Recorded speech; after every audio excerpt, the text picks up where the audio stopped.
structures and objects.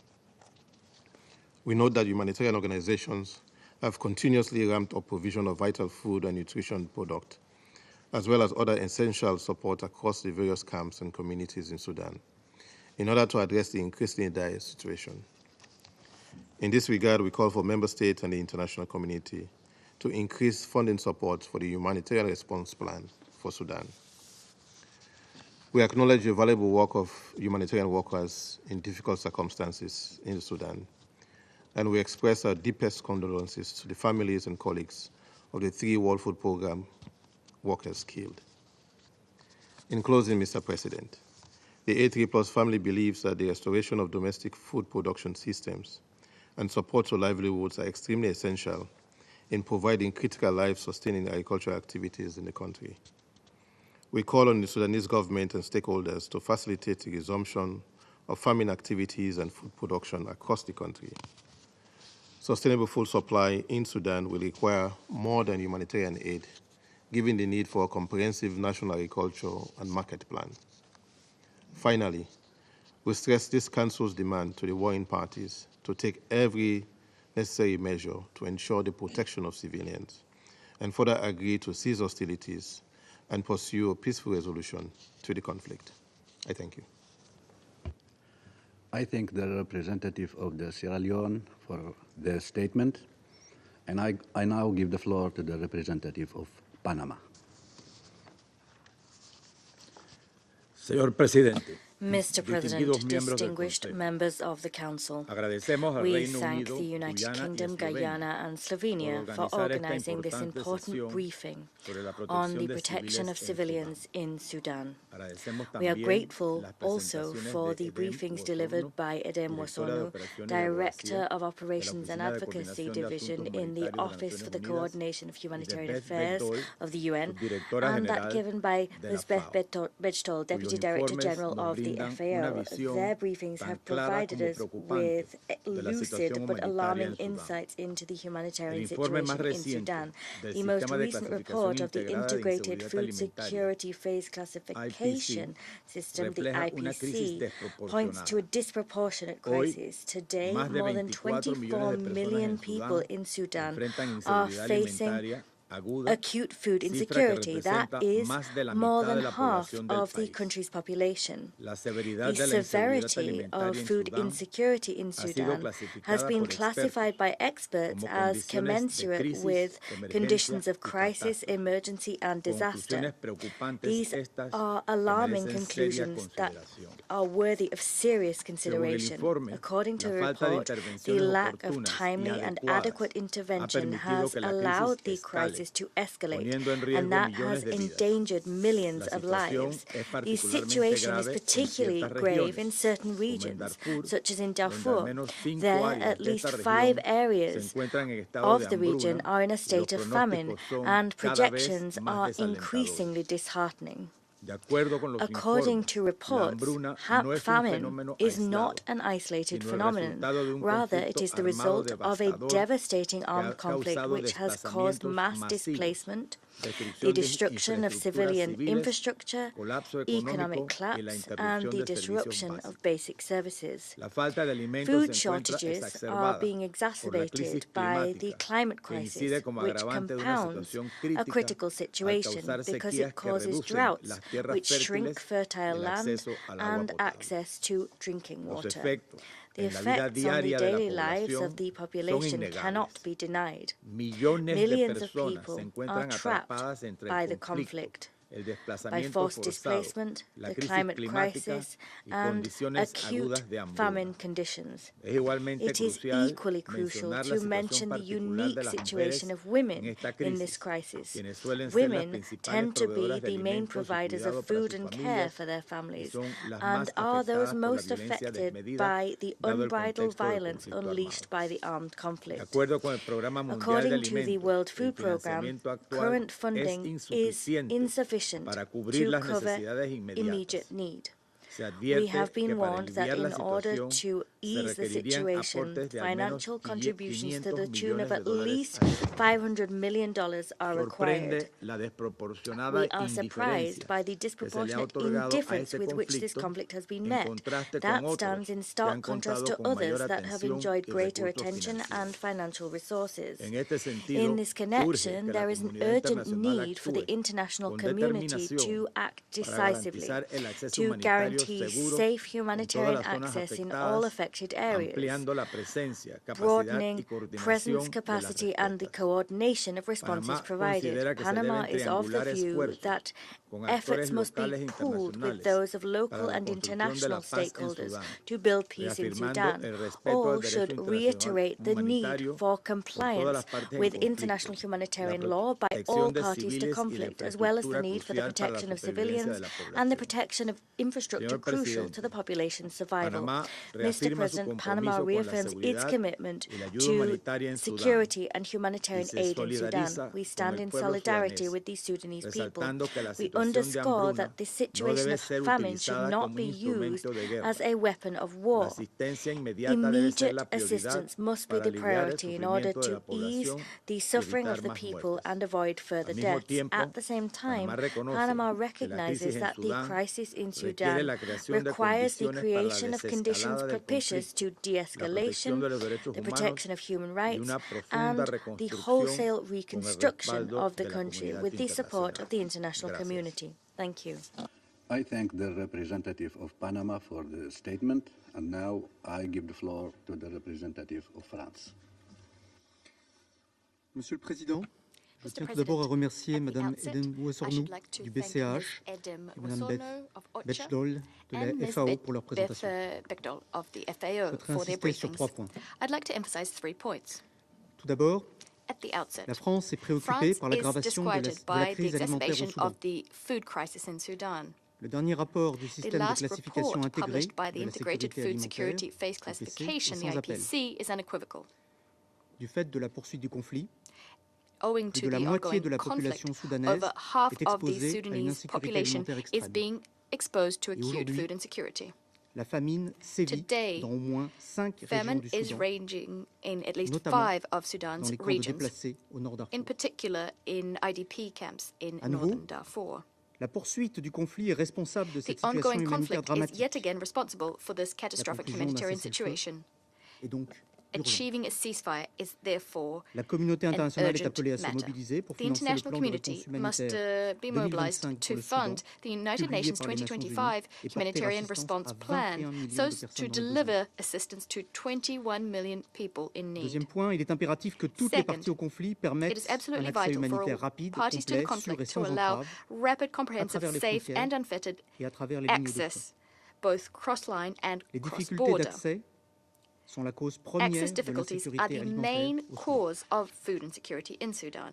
Par ailleurs, la France condamne toutes les attaques menées contre les personnels humanitaires qui doivent être protégés en vertu du droit international humanitaire, comme rappelé dans la résolution 2730 du Conseil de sécurité. Elle exprime toute sa solidarité avec les familles des 3 employés du Programme alimentaire mondial tués par un bombardement aérien le 19 décembre dernier. Elle rend hommage à leur travail, ainsi qu'à celui de l'ensemble des personnels humanitaires. Monsieur le Président, un sursaut collectif est nécessaire en faveur de la protection des civils au Soudan. Cela incombe en premier lieu aux parties au conflit. Les forces de soutien rapide et les forces armées soudanaises doivent respecter leurs engagements contenus dans la déclaration de Jeddah. La France soutient la mise en place d'un mécanisme de surveillance et de vérification afin d'en assurer la mise en œuvre.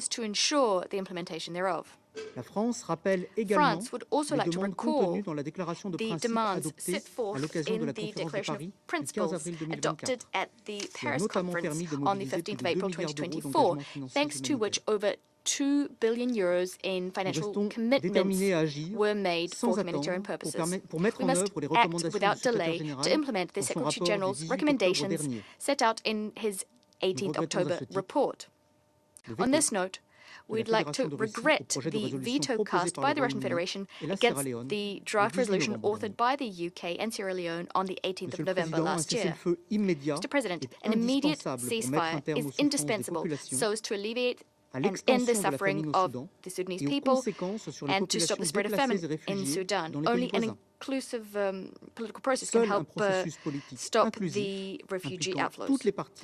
An inclusive political process involving all parties and all of civil society is the only way to help find a lasting political solution to the conflict, meeting the aspirations of the Sudanese people with full respect for the sovereignty, unity and territorial integrity of Sudan. France will remain mobilized to achieve this. We'd like to reiterate our staunch support for the efforts of the personal envoy of the SG, Mr. Ramtan Lamamra. I thank the representative of France for this statement.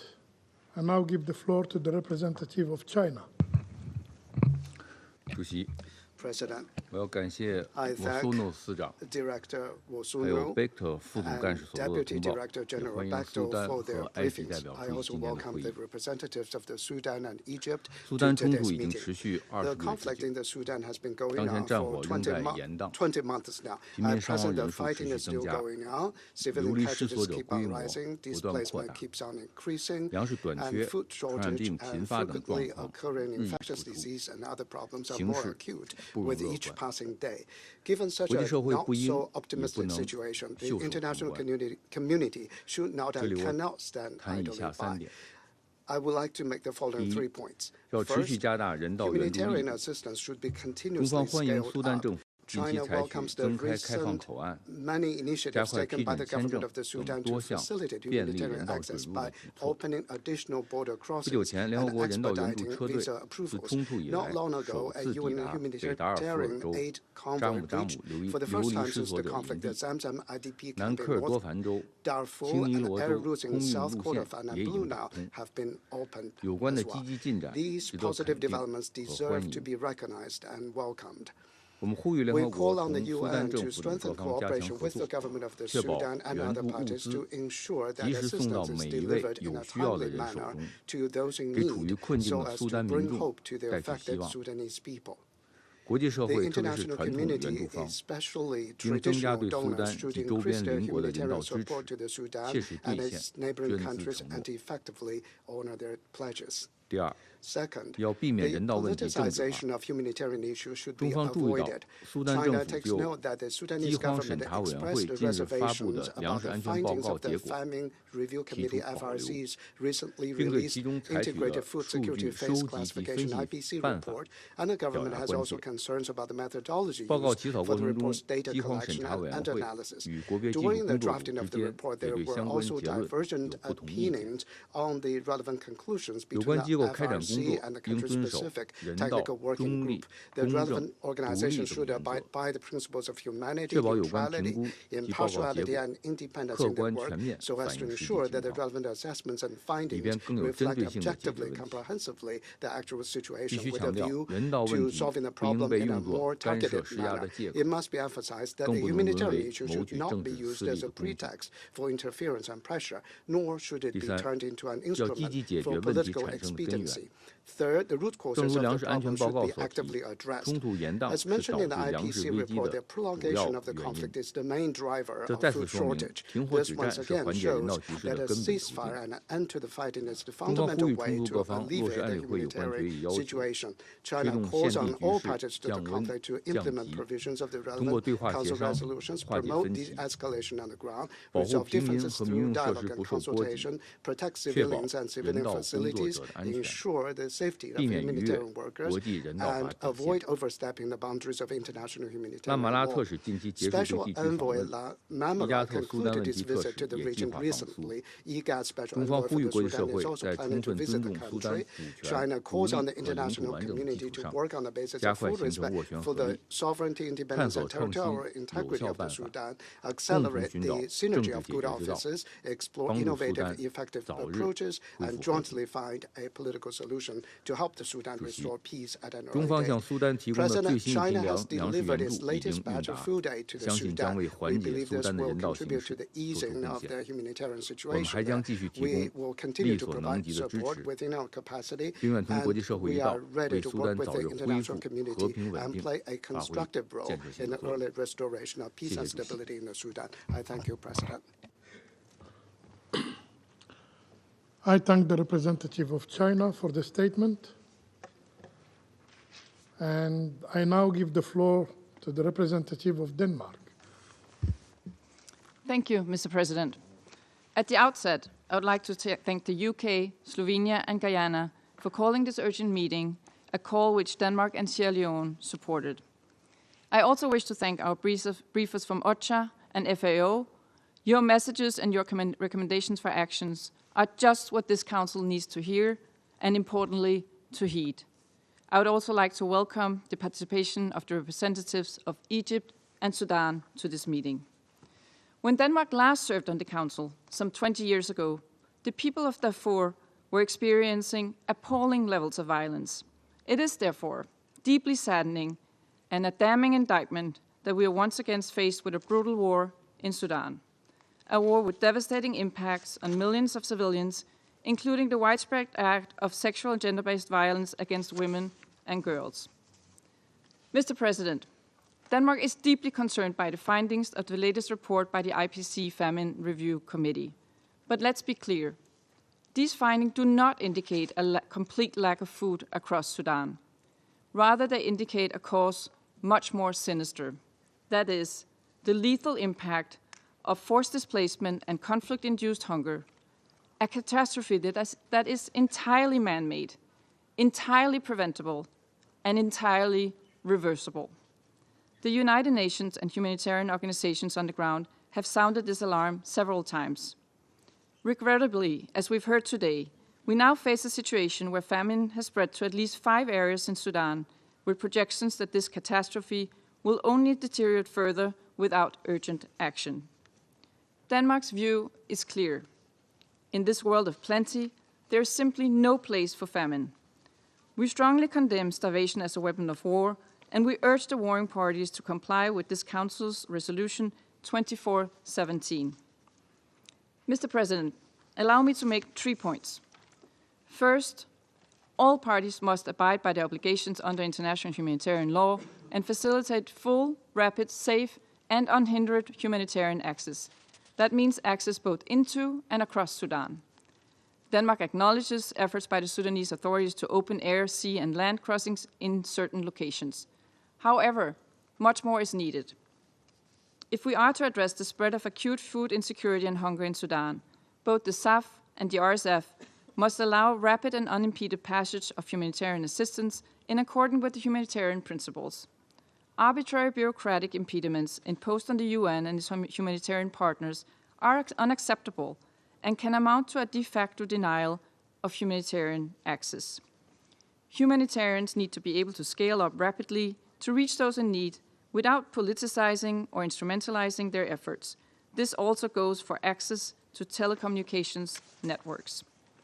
Second, Mr. President, as been stated many times here today, a political negotiated solution is the only viable solution.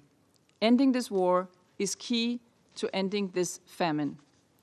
Denmark echoes the repeated plea for an immediate nationwide ceasefire and urges the parties to uphold their commitments outlined in the Jeddah Declaration. We welcome the engagement by personal envoy Lamamra, along with other international and regional partners. However, we cannot accept the status quo. Time is of the essence.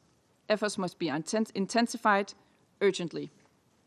Third and finally, Mr. President, an immediate increase in financial and humanitarian support is essential for the countless civilian men, women, and children trapped in this insidious conflict. Millions require immediate humanitarian food assistance, as well as emergency agricultural support to address starvation today and to plant the seeds to prevent hunger tomorrow. In the areas where the most severe access constraints, local responders, including emergency response rooms, have provided a lifeline. Denmark commends the efforts of these local organizations and humanitarian actors operating amidst intolerable violence. At the same time, we strongly condemn attacks and violence against humanitarian personnel, including the latest killing of 3 WFP workers in Darfur late December. Denmark is a strong supporter of enhanced, flexible financial support to humanitarian efforts, including local organizations, and we stand ready to continue our contributions in 2025 and beyond. Mr. President, to conclude, we are inching ever closer to the grim milestone of 2 years of this brutal war. We cannot sit idly by as civilians starve before our eyes. This Council has a responsibility to act. Actors with influence on the parties have a responsibility to act. That means implementing what we have agreed, including resolutions 2736.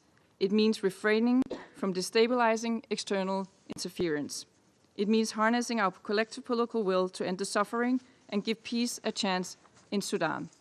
As Denmark commences its tenure on the Council, you can count on our unwavering commitment to this goal. Thank you.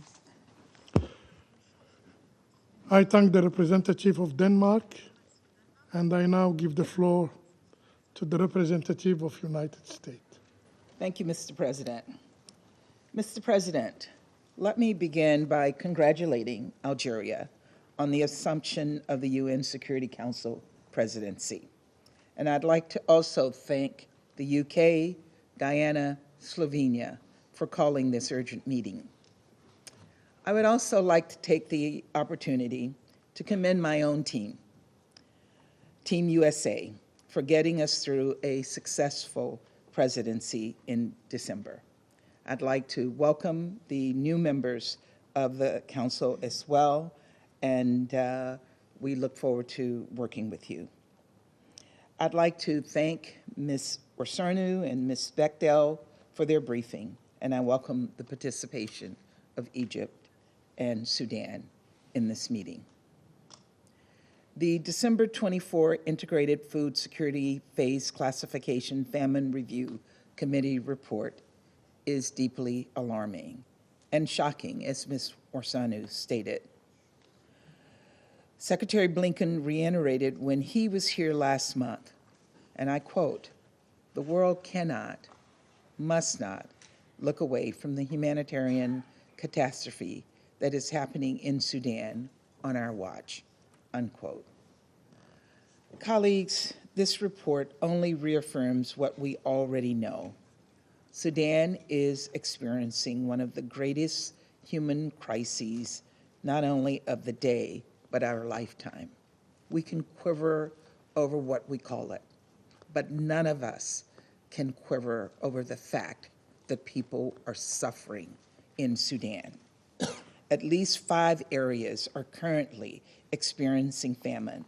In 5 more, we see projected famine over the coming months, and at least 17 additional areas are at risk of famine in the same period. Over 500,000 people, including children, are struggling to survive. 12 million people have fled their homes due to fighting between the Sudanese armed forces and the Rapid Support Forces. And now, as a result of 20 months of brutal civil war, over half of Sudan's population is acutely food insecure.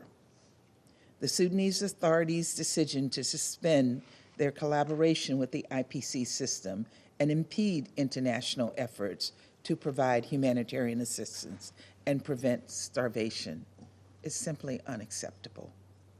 We urge the Transitional Sovereign Council to immediately re-engage with the IPC and take affirmative steps to address the widespread food insecurity. Refusal to cooperate will only disrupt donor efforts and further damage Sudan's credibility with respect to its humanitarian obligations under international law. In addition, both military factions must facilitate the establishment of humanitarian hubs to support the flow of aid and cease all diversions and theft of it. Colleagues, both the SAF and RSF have failed to meet their commitments under the 2023 Jeddah Declaration to allow and facilitate the rapid and unimpeded passage of humanitarian aid and to protect humanitarian workers. December 20th, an area attack on the World Food Program compound in Blue Nile State killed 3 humanitarian workers. We must do everything to protect humanitarian workers, to clear obstructions from humanitarian corridors into and across Sudan, and to mitigate the dangers humanitarians face in delivering assistance. We also note with deep concern reports of ongoing ethnically targeted violence, indiscriminate attacks on civilian infrastructure, attacks on protected spaces like IDP camps, and pervasive conflict-related sexual violence. Each and every member sitting here today has seen the evidence that the SAF and RSF have committed war crimes. Each and every member sitting here today has seen evidence the RSF has committed crimes against humanity and engaged in ethnic cleansing.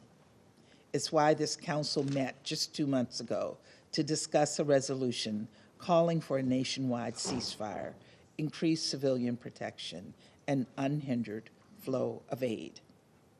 14 council members approved the text drafted by Sierra Leone and the UK.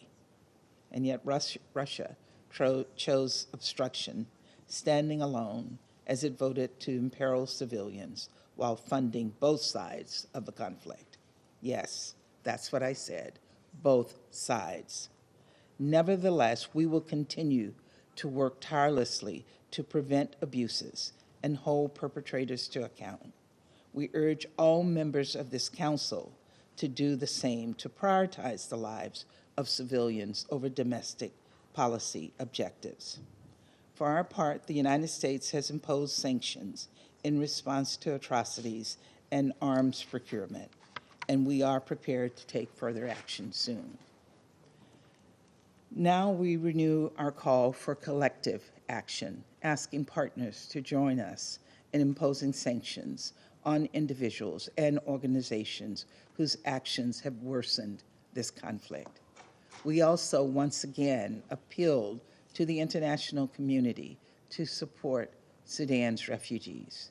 We want to express our deep appreciation to the countries already hosting some 3.2 million Sudanese people while they await with hope returning home in safety and dignity. Most of all, we call on all actors to stop these ongoing atrocities, to end the fighting and allow immediate, unconditional, and unhindered humanitarian access so that tens of millions of people can get the food and water, shelter and medicine they so desperately need. Colleagues, this is, in all likelihood, my final council meeting as United States Ambassador to the United Nations. It is fitting that it touches on a crisis I have spent the last few years working to alleviate, in a region I've spent my entire career working to uplift. Fitting, yes, also heartbreaking. I wish I was leaving with a sense of closure on at least one such file, that I was taking with me a real confidence that tomorrow will bring a brighter day for the people of Sudan. I wish I could tell the Sudanese refugees I met all those months ago in Chad, the Sudanese refugees that I met all those years ago in that very same camp in Chad, that everything would be okay, that help was on the way. And yet, despite the devastating reality they face, for all the disappointment that I couldn't do more, that we, all of us, didn't do more, I still remain hopeful.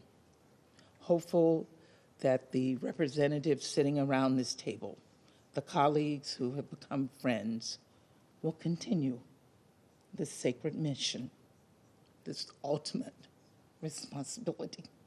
Thank you.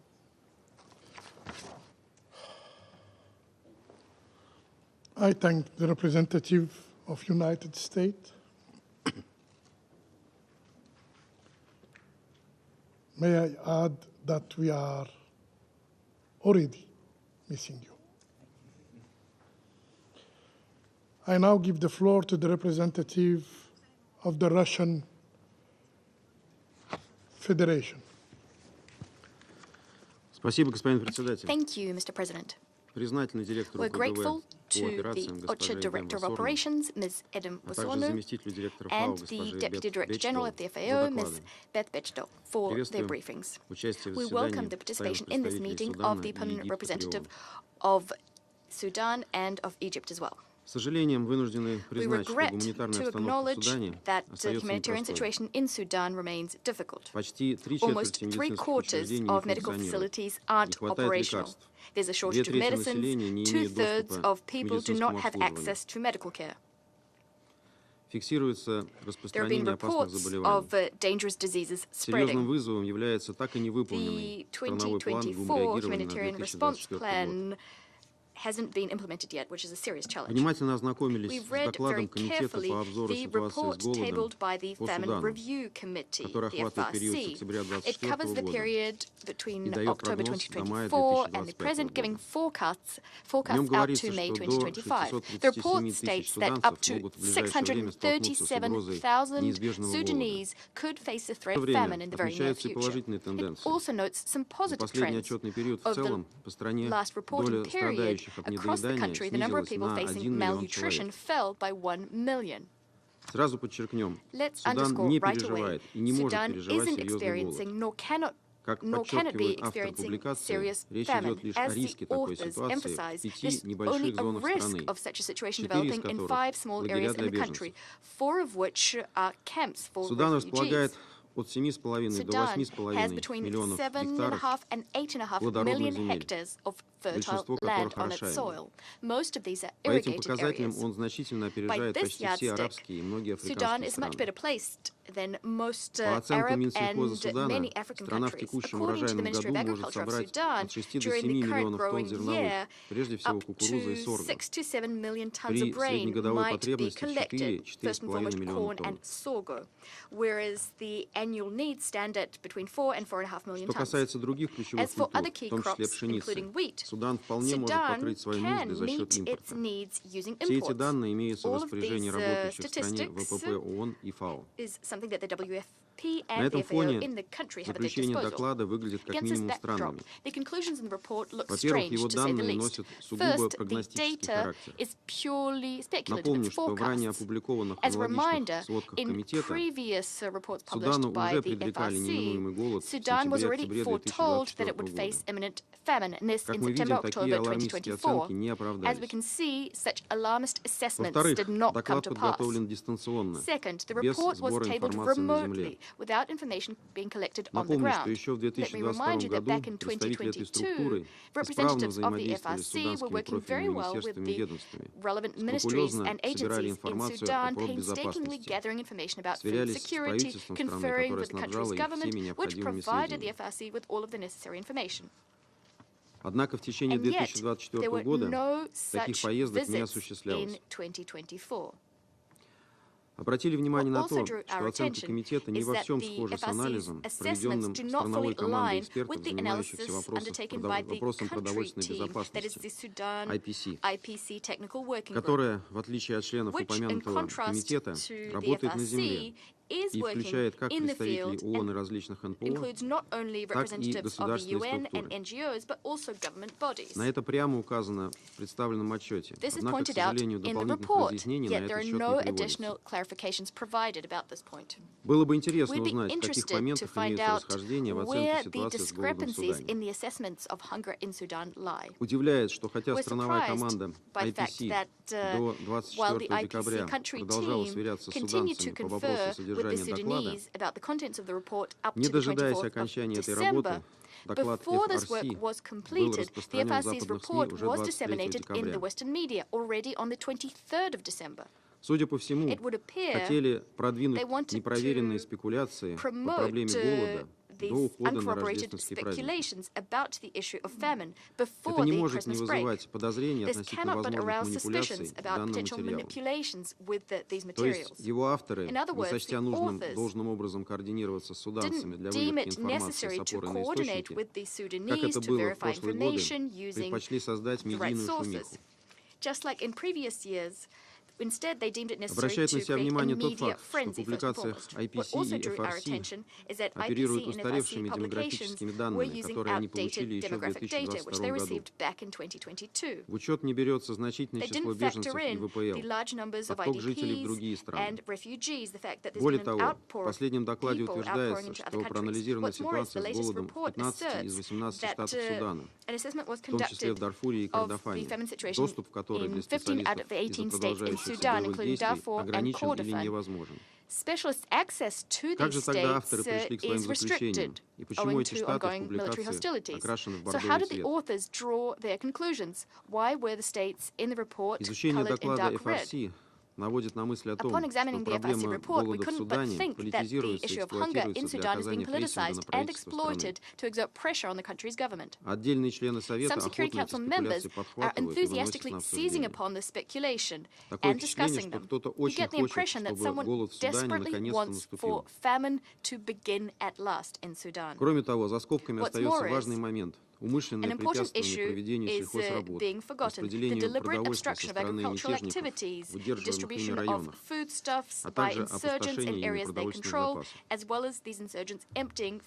Господин председатель, все упомянутое мною, безусловно, никак не снимает вопросов о тяжелейшем гуманитарном положении в Судане и проблемах суданских беженцев в соседних странах, а также необходимости предпринять меры для выправления ситуации.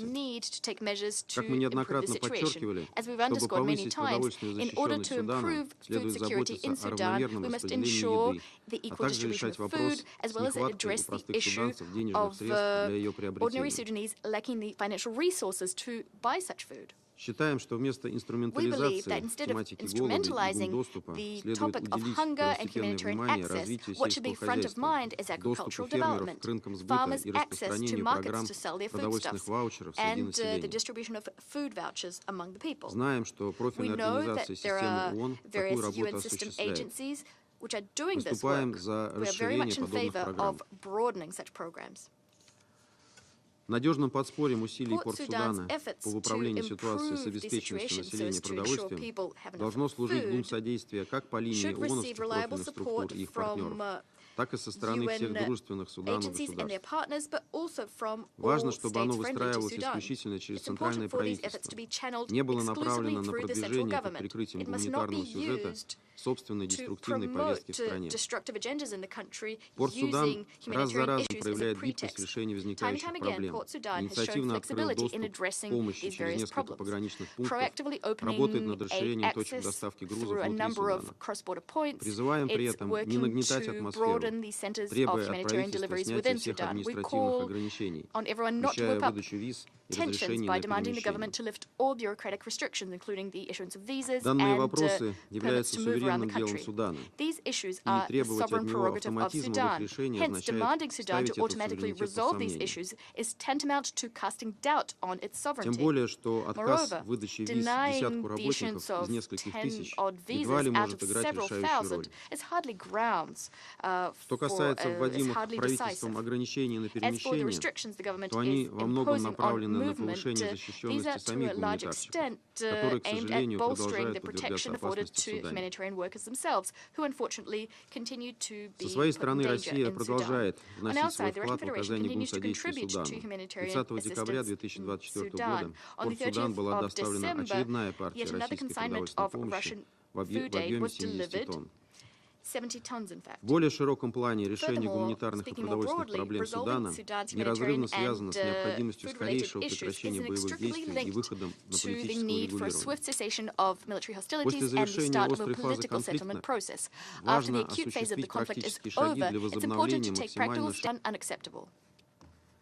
Что касается высказанных рядом западных стран сегодня сожалений в связи с заблокированным нами 18 ноября проектом резолюции Совета Безопасности, то хотели бы подчеркнуть, что мы впредь не допустим несбалансированных решений Совета imbalanced council decisions to pass, those which undermine, for the benefit of the sponsors of Sudan's instability, undermining Sudan's territorial integrity and sovereignty. We stand convinced that the Sudanese people can and should itself resolve its own internal problems. I thank you. I thank the representative of the Russian Federation. I now give the floor to the representative of the Republic of Korea. Thank you, Mr. President. We thank the Director Wasorno of OCHA and the Deputy Director General Bekdal of FAO for their comprehensive and sobering briefings. We also thank the UK, Slovenia, and Guyana for their initiatives in convening this meeting. We welcome the participation of the representatives of Sudan and Egypt in this meeting. At the end of 2024, instead of looking forward to the new year with hope, we received the harrowing finding that famine had been ongoing at least 5 areas of Sudan. And we also learned of an attack on WFP staff members, and we send our deepest condolences to the family of the WFP employees killed in the unlawful attack. Tragically, these are just a few aspects of a broader humanitarian disaster unfolding in the war-torn country. In the face of such a grave humanitarian catastrophe, we should all make a New Year's resolution to do everything in our power to bring this conflict to an end as soon as possible. To this end, I'd like to highlight 3 points. First, as the Famine Review Committee noted in its report, the root cause of the famine is the ongoing armed conflict. Therefore, an immediate end to the conflict is the most direct and effective solution to the famine. The parties to the conflict must abandon, once and for all, the illusion that a military solution is still possible. Given the great suffering that Sudanese people have already endured, every responsible leader in Sudan should immediately engage in serious talks to discuss a ceasefire and the political process. We urge the parties to the conflict to translate their commitment in the Jeddah Declaration into action. We support diplomatic efforts to make progress in this direction, including the recent visit of the Secretary General's personal envoy, Mr. Lamamra, to Port Sudan and neighboring countries, and other mediation initiatives led by regional actors. Second, all regional and international actors must immediately put an end to their activities fueling the conflict in Sudan. Continued military assistance by external actors will only exacerbate the conflict and further destabilize the region. The supply of arms to Darfur is a flagrant violation of the arms embargo set forth in the relevant Security Council resolutions. All external actors must recognize that the benefits to regional stability of ending of the conflict in Sudan far outweigh any short-term transactional gains from exploiting the current chaos. Third, the response to the humanitarian crisis must begin with the proper diagnosis and recognition of the situation. We are concerned that the Sudanese authorities have rejected the conclusion of the FRC, composed of UN agencies and international NGOs, on the existence of famine. We are not convinced by the claim of the Sudanese authorities that the report on the existence of famine politicizes the humanitarian situation. In particular, it is difficult to understand the logic of calling on the international community to massively increase its humanitarian assistance to Sudan, while at the same time denying the existence of famine. In this regard, we urge the Sudanese authorities to respect the findings of the FRC and support the FRC's collection of relevant data in regions beyond the aforementioned 5 areas of famine, in particular around Khartoum and the Al-Ghazira state, in order to assess the full extent of the current situation. In conclusion, Mr. President, the conflict in Sudan has been worsening for nearly 2 years. In the new year, we hope that UN-led efforts and the shift in priorities by regional and international actors will mark a turning point in the conflict in Sudan.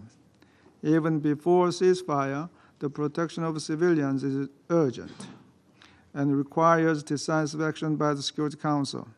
In this regard, we hope that the Security Council resolution on the protection of civilians in Sudan, which was vetoed by one permanent member last November, can be adopted with updated measures that reflect the evolving situation on the ground. Thank you, Mr. President. I thank the representative of the Republic of Korea. I now give the floor to the representative of Greece. Thank you, Mr. President. I would also like to thank our distinguished briefers, Mrs. Voshornou, Director of OCHA, and Mrs. Bechtold, Deputy Director General of FAO, for their detailed yet sobering briefings. Mr. President, Sudan is facing a dire humanitarian situation and famine crisis. Greece fully shares the Secretary General's concerns about the rapidly deteriorating food security situation in the country, as highlighted on his December 24th statements.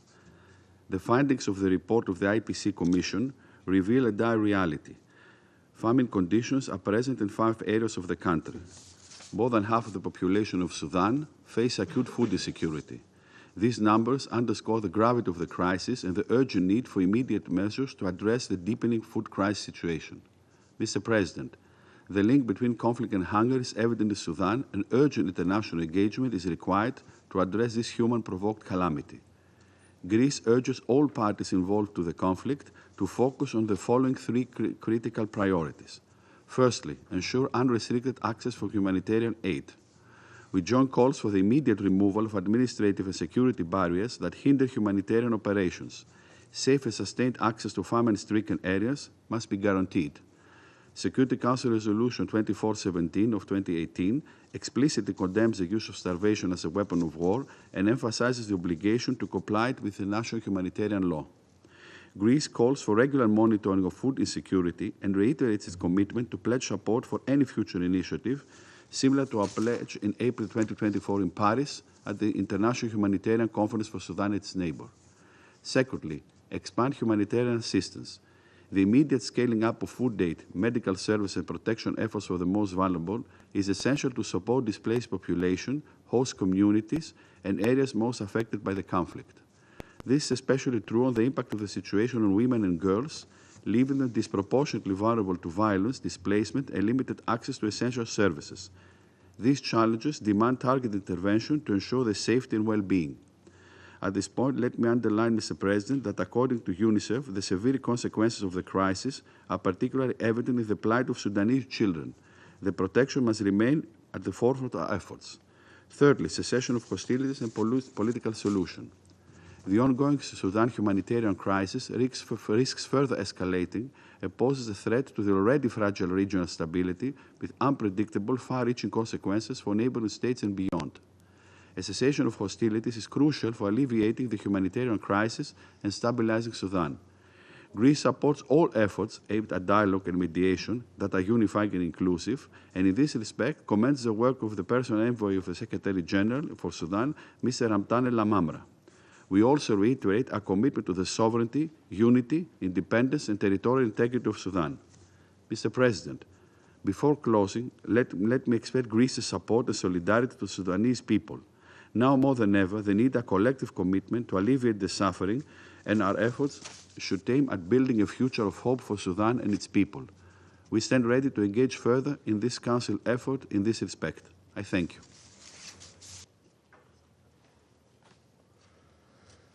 I thank the representative of Greece for the statement. I now give the floor to the representative of Sudan. In the name of God, most gracious, most compassionate, Mr. President. أحيي رئاستكم للمجلس I salute your presidency during this month. أشيد بدعمكم لنا من خلال موقفكم الوطني ومن خلال مشاركتكم في مجموعة A3 وهو دعم نقدره لقضايا السودان داخل هذا المجلس.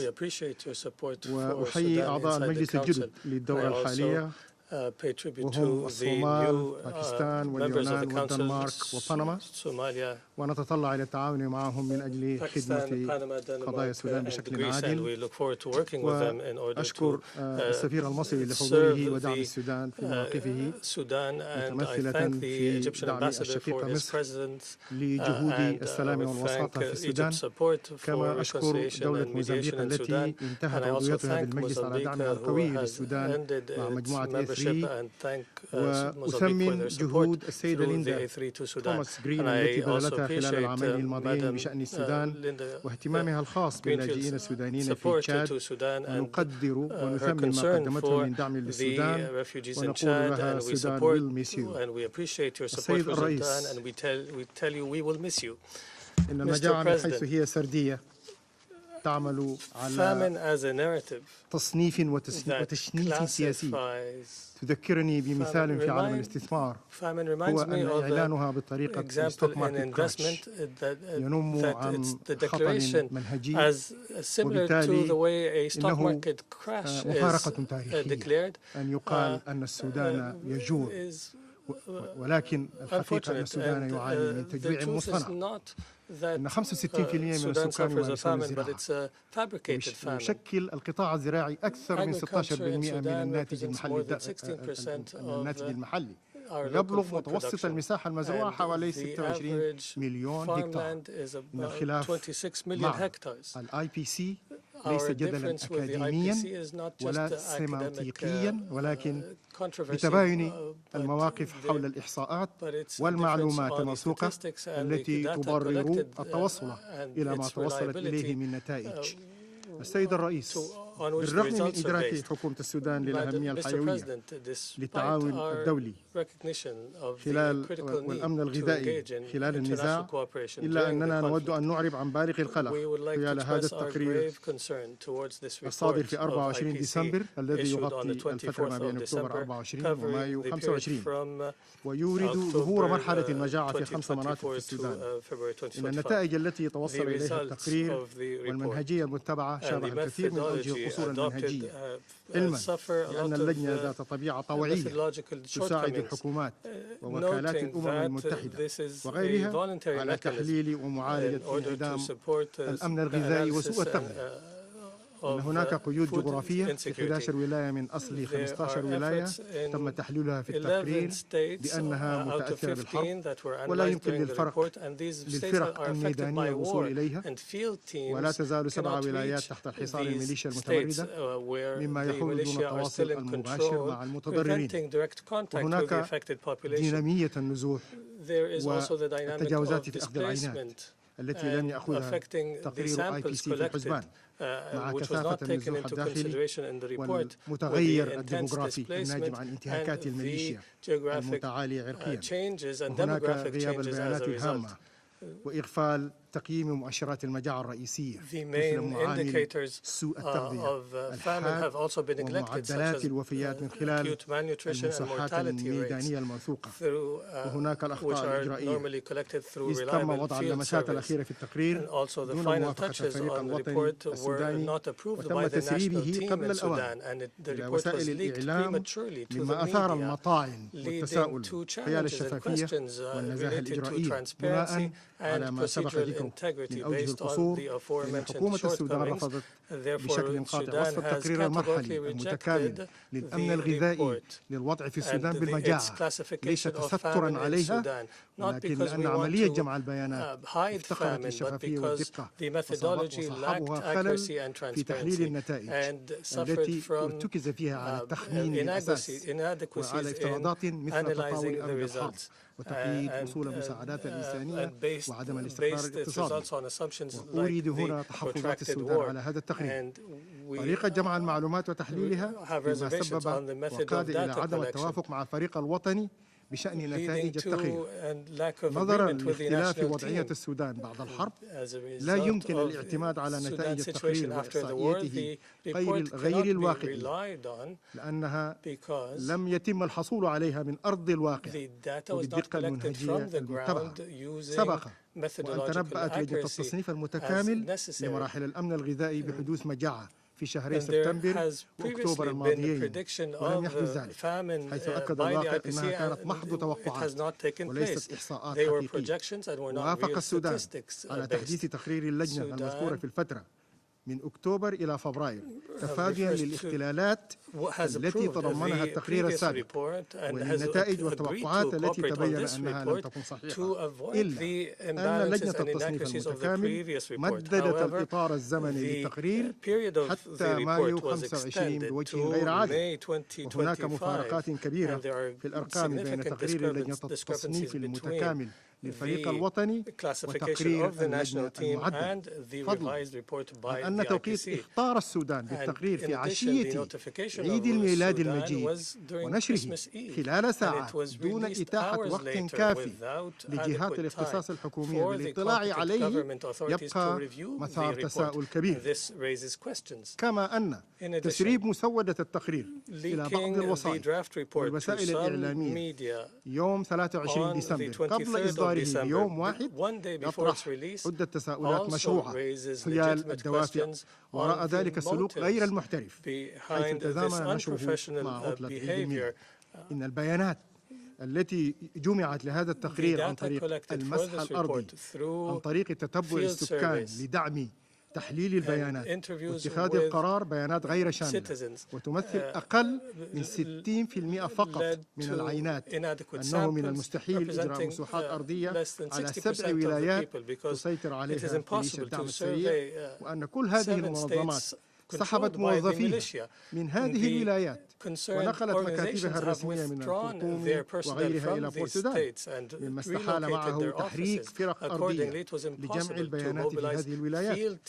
حسب التقرير هناك 11.5 مليون نازح يعيشون في المدارس ويحولون دون فتح مدارس الأطفال. إذا صح ذلك، لماذا لم تقدم لهم المنظمات المنضوية في لجنة المجاعة أي دعم إنساني يذكر وهم نازحون في ولايات آمنة؟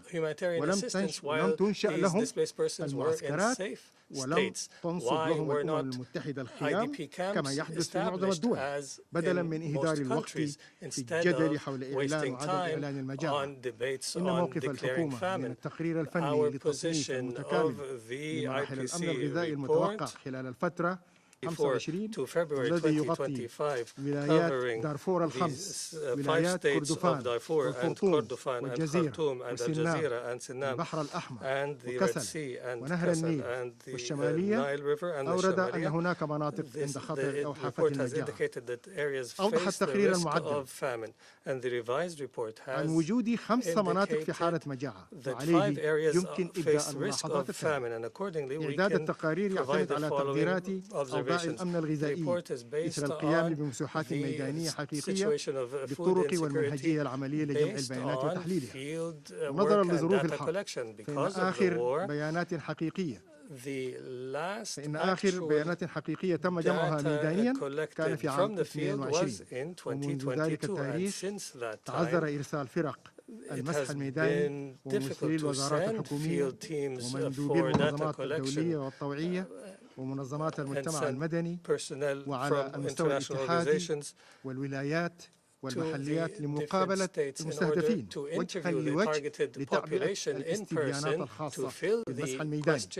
اعتمدت جميع التقارير على توقعات مبنية على تحديث بيانات عام 22 عن طريق جمع البيانات عبر الاتصال الهاتفي المباشر أو الواتساب، ويمكن تحليلها عبر اجتماعات سرية.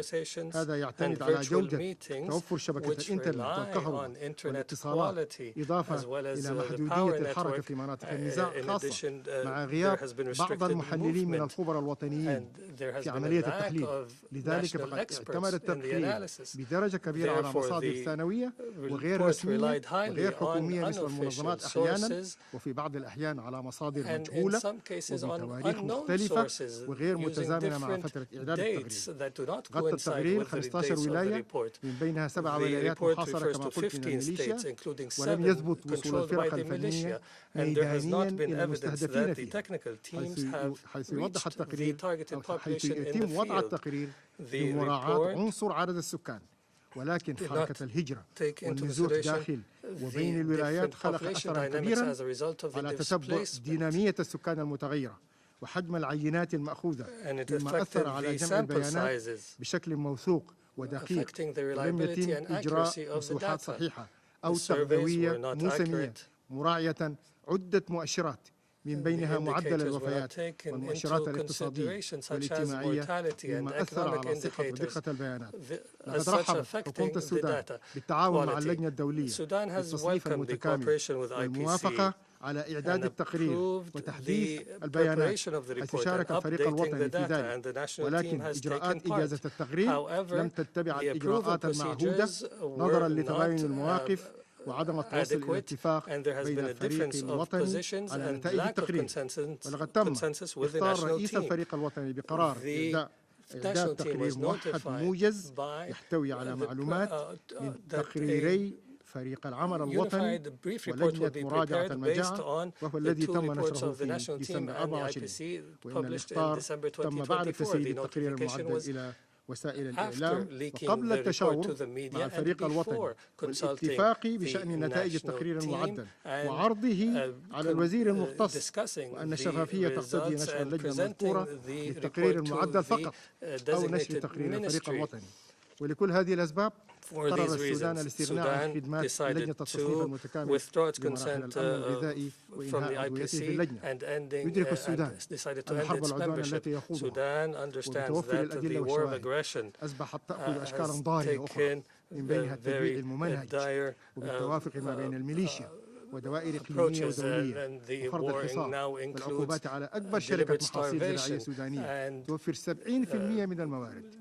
حديثا تم استخدام إغراق القرى والمزارع بالمياه ونشر التسمم الغذائي وإغلاق توربينات خزان جبل أولي واستخدام المجاعة ذريعة للتدخلات من قبل الأطراف والمنظمات ذات الأجندة واستهداف سيادة السودان ونهب ثرواته ومعادنه النفيسة، ليستمر السودان عوالا على الإغاثة الإنسانية.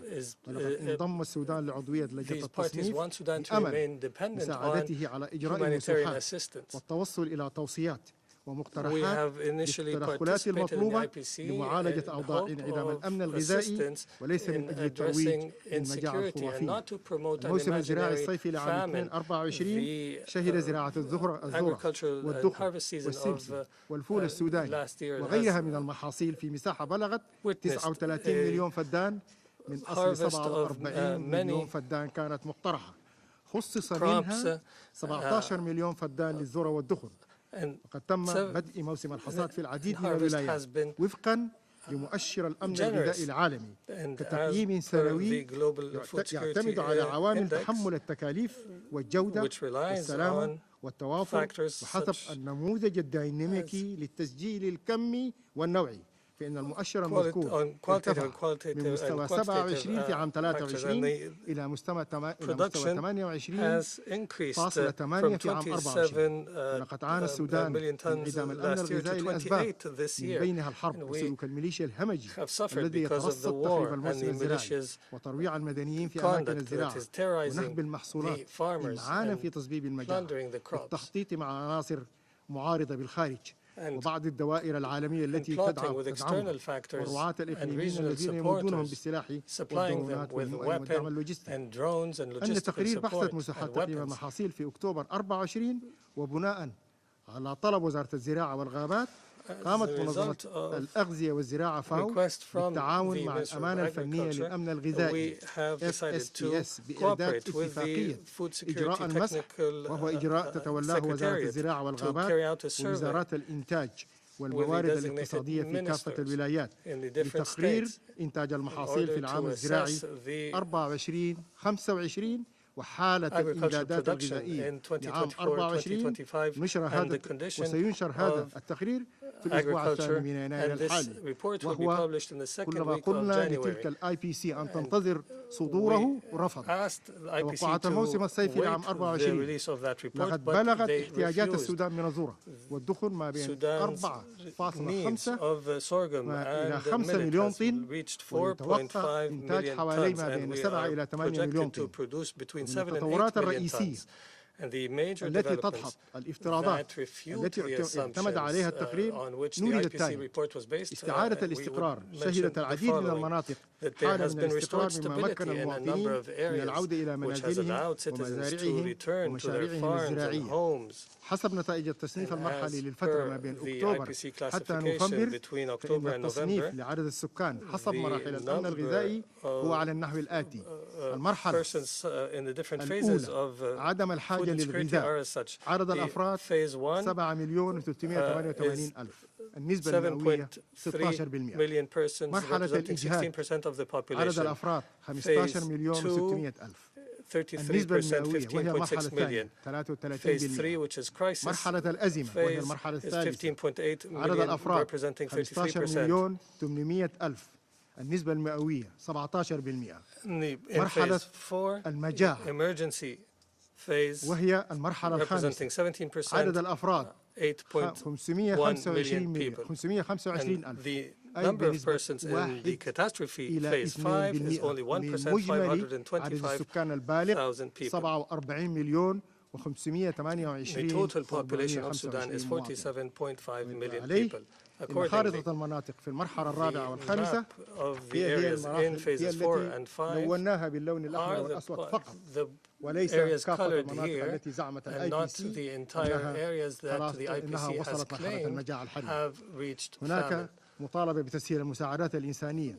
ظلت جميع الممرات البرية والعشر والجوية الست التي خصصتها حكومة السودان لوصول المساعدات مفتوحة، مع اتخاذ إجراءات عاجلة لتأشيرات الدخول وتصاريح السفر للعاملين في مجال الإغاثة الدولية من الأمم المتحدة والمنظمات غير الحكومية. لا أريد أن أعيد إحصائياتها هنا. إن تعزيز الأمن الغذائي من المتوقع أن تؤدي النتائج الإيجابية المتوقعة من بحث التقييم المحاصيل والأمن الغذائي الجارية إلى تعزيز احتياطيات الغذاء واستقرار أسعار السوق. وتؤكد حكومة السودان أن السبب الرئيسي للأزمة الإنسانية بما في ذلك التأثير السلبي على الأمن الغذائي هو الانتهاكات الجسيمة والممنهجة التي ترتكبها ميليشيا الدعم السريع المتمرد، والتي تحتوي على الآتي: التسبب العمدي في نزوح المزارعين، والتدمير المتعمد للمرافق والبنية التحتية الزراعية، عرقلة وتحويل مسار المساعدات الإنسانية الموجهة إلى السكان المتضررين من قبل الميليشيا، القيام بهجمات تستهدف عمل الإغاثة أو عمال الإغاثة والقوافل اللوجستية، مما أدى إلى تقويض جهود الإغاثة ومنع وصولها إلى مناطق سيطرة الميليشيا، بالرغم من أن الحكومة لا تمنع توصيلها إلى تلك المناطق. فرض تكتيكات الحصار واستخدام التجويع كأداة للحرب، نهب المخزونات الغذائية والتسبب في ارتفاع الأسعار، تدمير البنى التحتية الحيوية بما في ذلك الطرق والأسواق وشبكات المياه والكهرباء، مما يزيد من إعاقة سلاسل الإمداد الغذائي. السيد الرئيس، أن هناك اشتراطات دولية ومعايير فنية لإعلان المجاعة. وفقا لهذه المعايير المعتمدة لإعلان المجاعة في أي دولة أو منطقة، يجب توفر التالي: إجراء مسوحات فنية وافية مشتركة لتحديد الوضع الغذائي وفقا لمؤشرات التصنيف المرحلي، وفق نظام من القاعدة إلى القمة، أي من مستوى القرى والوحدات الإدارية والمحليات في الولاية المعنية، ثم المستوى القومي. توفر نتائج مسوحات تؤكد وقوع 20% من سكان الدولة المعنية في المرحلة الخامسة من التصنيف، وقد أوضحنا بعلم الإحصاء أنها لا تتجاوز 1 إلى 2% بمعدل 500,000 متأثر من التصنيف المرحلي للأمن الغذائي، وهي المرحلة الأسوأ، والتي تنتج عن عدم وفرة الغذاء، عدم القدرة على الوصول للغذاء، عدم القدرة على استخدام الغذاء، وذلك وفق استمارات فنية محددة. ولقد هزم تقرير الIPC نفسه هذه الأسباب بذكرها بتعليل للمجاعة. إن التأكد من أن 30% من الأطفال مصابون بمرض سوء التغذية الحاد، بمن فيهم الأطفال دون سن الخامسة. اعتماد الحكومة تقريرا مشتركا مع المنظمات المشاركة في مساحات التصنيف المرحلي للأمن الغذائي خلال عام محدد، على أن يستوفي التقرير ما يعرف بالإجماع الفني لاتخاذ قرار إعلان المجاعة في دولة ما، وهذا لم يحدث. إنشاء لجنة مراجعة المجاعة، وهذا لم يحدث. وفي حالة الاشتباه في حدوث المجاعة. كما أشار التقرير هناك خطوة إضافية تتطلب عمل لجنة مراجعة المجاعة بتصنيف الأمن الغذائي، وتتألف اللجنة المذكورة من 5 خبراء معترف بهم عالميا في مجالاتهم التغذية والصحة والأمن الغذائي، وتجتمع اللجنة بمجرد تصاعد الظروف الشبيهة بالمجاعة عند تعرض أكثر من 20% من المتضررين للمرحلة الخامسة من التصنيف المرحلي للأمن الغذائي. السيد الرئيس، إن الاحتياجات والمطلوبات في ختام هذا الاستعراض نلخصها في الآتي. بالنسبة للقمح 2442 طن فهي طبيعية، وعادة ما يحدث النقص في الإنتاج كل موسم نتيجة للأسباب التالية: عدم توفر مساحات فروية، ضيق مساحات مناخ مناسب للقمح، متطلبات محصول القمح الصارمة، لأن القمح بخلاف الذرة والدخن متوفر عالميا وبأسعار أقل من سعر المنتج المحلي. مطلوباتنا إليكم كمجلس أمن نظرا لوضع الأمن الغذائي المتأزم في البلاد، فإن الأمر يتطلب اتخاذ إجراءات فورية وعاجلة منه: إعطاء الأولوية لتوفير الإمدادات الغذائية والدوائية والمساعدات الإنسانية الضرورية الأخرى أثناء فترة الحرب، وضمان وصولها لسكان المناطق المتأثرة بحرب العدوان، وفتحت حكومة السودان كل المعارض. توفير الدعم المالي والمادي للمزارعين والمنظمات الخيرية المؤهلة، ضمان تحقيق أقصى نجاح للمواسم الزراعية الحالية والمقبلة من خلال توفير الدعم اللازم، وتأمين الممرات الآمنة لإدخال المدخلات الزراعية إلى المناطق تحت سيطرة الميليشيا، تقديم المساعدة الفنية والتقنية لصغار المزارعين مع تأمين عمليات الحصاد والمساعدة في تسويق المحاصيل، وفرض عقوبات رادعة على الميليشيا التي تقوم بحرقها عمدا، دعم الشباب والنساء والأسر المنتجة والنازحين ماليا وتقنيا بما في ذلك التدريب على إدارة المشاريع الصغيرة، مساعدة المرأة في تنمية المشاريع وفي الجوانب التجارية للزراعة، تسهيل أنشطة صغيرة ذات عائد سريع لتوطين النازحين وتحسين ظروفهم المعيشية، مما يؤدي إلى التعاون مع الأسر المحلية وزيادة الإنتاج وتحسين وضع الأمن الغذائي وبناء السلام، تقييم الوضع الغذائي، إجراء تقييم سريع وشامل للوضع الغذائي في المناطق المتضررة، توزيع المساعدات الغذائية بتنظيم حملات طارئة لتوزيع الغذاء بالتعاون مع الأمم المتحدة، إطلاق برامج نقدي دعم نقدي لتوفير منح مالية للأسر الأكثر تضرراً لتمكينهم من شراء الطعام والاحتياجات الأساسية وفق نهج التغذية السوداني، إنشاء بنوك غذائية، تكوين مخازن غذائية في المناطق الريفية لضمان توفر الغذاء في الأزمات، تحسين طرق النقل، إصلاح تطوير الطرق والبنى التحتية. ينبغي استكمال المساعدة الإنسانية بالتدخلات التالية التي تهدف إلى تعزيز الإنتاج المحلي، تحسين الأمن الغذائي، وتعزيز أداء السوق، تعزيز القدرة الفنية لخدمة الإرشاد الزراعي للمزارعين، تحسين إدارة ما بعد الحصاد، تعزيز مرافق التخزين على مستوى الأسرة، تفعيل المخزون الاستراتيجي على منظمة الأغذية والزراعة التي تحظى بشكرنا، توفير دعم لبناء القدرات بشكل متكرر لتجنب فجوات في الفريق، ودعم أصحاب الحيازات الصغيرة والمتوسطة بمدخلات حسنة وتقنيات بسيطة. أشكركم السيد الرئيس، وأشكر كذلك ممثلة الفاو والسيدة مديرة العمليات على إحاطتهم الضافية. شكرا على صبركم سيد الرئيس. I thank the representative of Sudan for the statement. I now give the floor to the representative of Egypt. خالص الشكر سيد الرئيس. Thank you, بداية أتوجه بالشكر لمقدمي الإحاطات السيدة Ms. Uzurnu والسيدة and بيتشدول على المعلومات القيمة التي أورداها بشأن تطورات الوضع الإنساني الدقيق في السودان الشقيق. كما نأخذ علما ببيان أخي العزيز مندوب السودان الدائم الموقر اليوم وما أورده بنقاط هامة. ولا يغيب عن الناظرين أن تردي الأوضاع السودانية الإنسانية في السودان نتيجة استمرار النزاع يضعنا ويضع المجتمع الدولي أمام معضلة حقيقية. سيد الرئيس، أن استمرار معاناة الشعب السوداني الشقيق لمدة أوشكت على العامين هو مبعث ألم لنا جميعا كأسرة دولية، مما يحتم علينا العمل المخلص لأجل رفع تلك المعاناة عن أشقائنا في السودان وطي هذه الصفحة في أقرب فرصة ممكنة. ولا يستقيم تحت أي معيار أن تطول معاناة الإنسانية الشعب humanitarian suffering of the Sudanese people. Sudan was always considered as the food basket of the Arab region.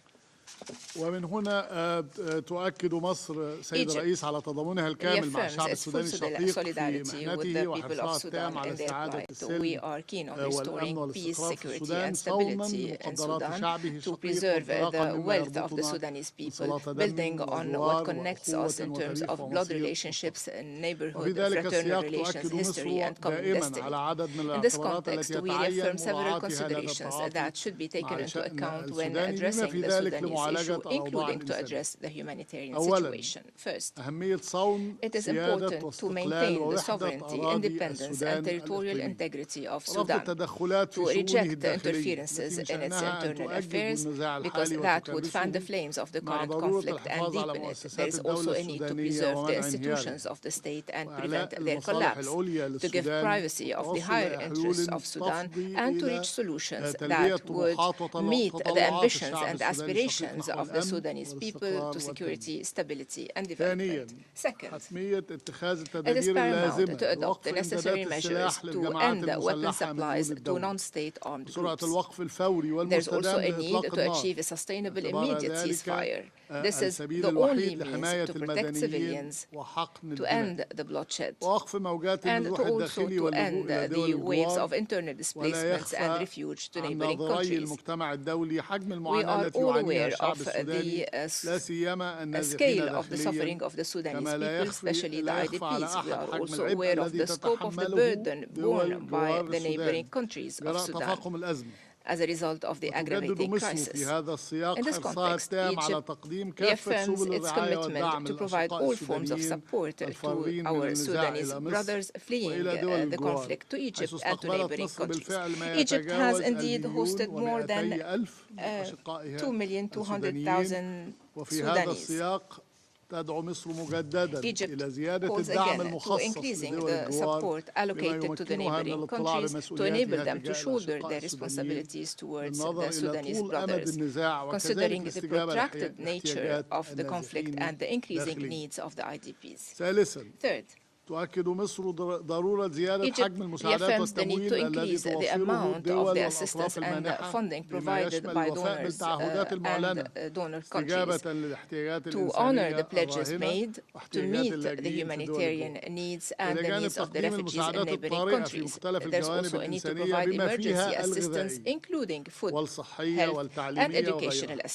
وترحب مصر بجميع المساعدات الإنسانية التي تم تقديمها بالفعل to Sudan to address the crisis, and Egypt will continue providing humanitarian and relief assistance to our Sudanese brothers to contribute to containing the consequences of the current crisis.